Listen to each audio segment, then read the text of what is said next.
Et bien salut tout le monde, c'est Sec, j'espère que vous allez tous très bien. Et aujourd'hui, on se retrouve pour une toute nouvelle vidéo Tech Talk. Cette semaine, on a pas mal de news tout intéressantes, je trouve, dont une qui est quand même à mourir de rire. Sur ce les gars, sans plus attendre, commençons avec la première news. Aujourd'hui, une nouvelle preuve nous a été donnée qui montre que l'intelligence artificielle peut bel et bien faire un bon business et nous rapporter beaucoup d'argent. Grâce au boom de l'IA, l'action de Nvidia grimpe autant que le mercure en ce moment. Nvidia prospère. En témoigne le cours de ses actions, connaît une ascension assez fulgurante. La société a le vent dans le dos, et ce grâce à l'intelligence artificielle, grâce à une énorme demande de ses puces de calcul qui lui assure des revenus très confortables. Alors quand je parle des puces de calcul, en fait je parle surtout des cartes graphiques. Alors même si on a que, même avec les estimations qu'on possède, on voit comme quoi que Nvidia possède beaucoup de demandes concernant leurs cartes graphiques. En ce moment ils ont énormément de commandes et leur petit secret c'est l'engouement de l'intelligence artificielle dans le monde. Et oui, le secteur de l'intelligence artificielle est en ébullition totale, il est en train d'évoluer, tout le monde veut tester des trucs. Et le problème c'est qu'en fait l'intelligence artificielle demande une puissance de calcul assez énorme pour pouvoir faire tourner les choses correctement. Plus vous avez une puissance de calcul, plus l'intelligence artificielle peut être puissant et rapide. Et vous vous doutez bien comme quoi la plupart des gens veulent créer leur propre IA, donc ils veulent créer leur propre serveur avec donc...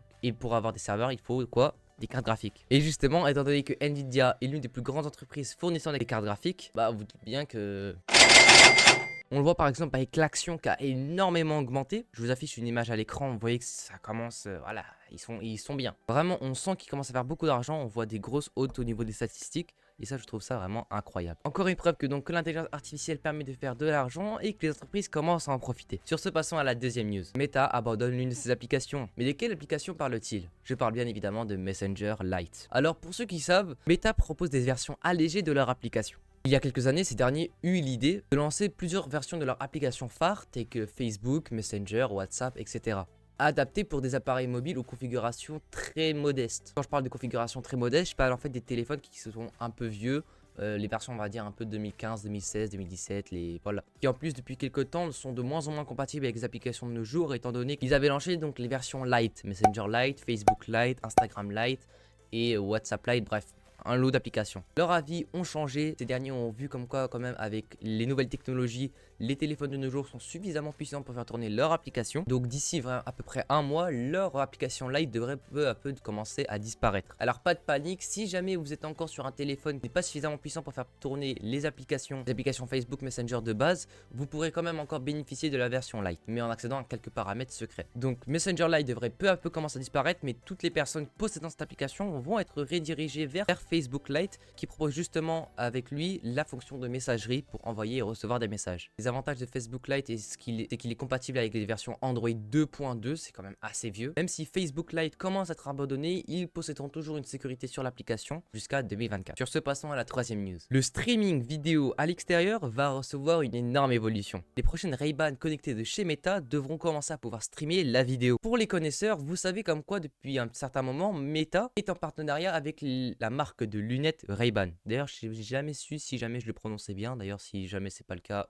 corrigez-moi dans les commentaires. Et cette marque de lunettes devrait s'adresser aux influenceurs. Donc les lunettes connectées Ray-Ban Story, qui sont en fait des lunettes un peu de réalité augmentée, devraient commencer à posséder une nouvelle fonctionnalité, le streaming vidéo, depuis les caméras intégrées dans leurs lunettes. Le principe des Ray-Ban Story, en fait, c'est de pouvoir prendre des photos ou des vidéos de courte durée de base, directement depuis les deux capteurs pixels de 5 mégapixels.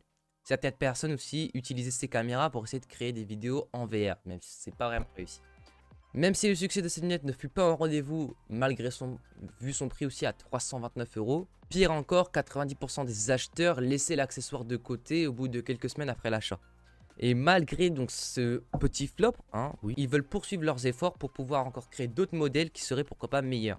Et en fait justement ces lunettes pourront commencer à streamer, ce qui est vraiment pas mal. Je sais pas si vous l'avez vu des fois sur Twitch ou les applications de streaming, il y a des gens qui font des streams où ils sont en train de visiter une ville, tout ça. Des fois ils endossent une caméra sur la poitrine, ils ont tout un boîtier d'acquisition pour streamer. Et ben maintenant ils pourront directement le faire depuis leurs lunettes et leur téléphone. Franchement moi je trouve que ça c'est plutôt pas mal. Espérons que ce soit pas un flop et comme quoi les Ray-Ban Story 2 pourront être meilleurs et pourquoi pas être plus connus par la population. Sur ce les gars, passons à la prochaine news.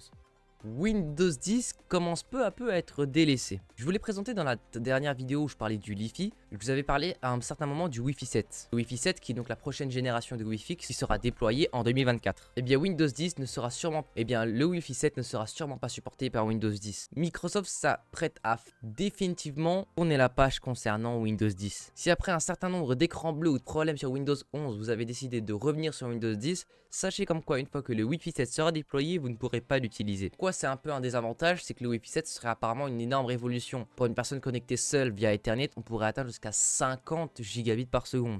Donc vous l'avez remarqué, en fait vraiment Microsoft veut absolument détruire Windows 10, ils veulent que plus personne l'utilise alors que c'est quand même encore un logiciel très utilisé et par des millions d'utilisateurs, alors que pourtant il a été lancé en 2015.